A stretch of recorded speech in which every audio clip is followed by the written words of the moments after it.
चाहिँ अलि रेडी भएर चाहिँ आफ्टर लङ टाइम पछि ग्राउन्डमा आएको अनि यता भाइहरू खेल्दैछ अनि यता भाइहरू छ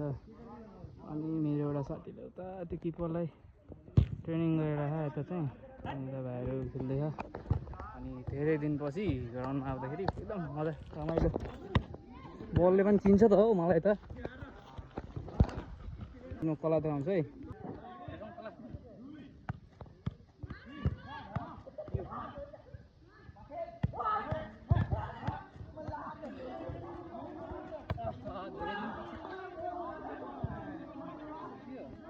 फुटबलले नै चिन्न सक्ने त मलाई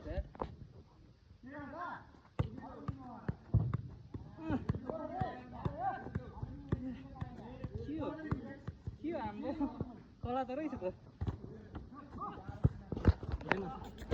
ए के गर्यो हाल्छु फेरि त्यस्तै भाइ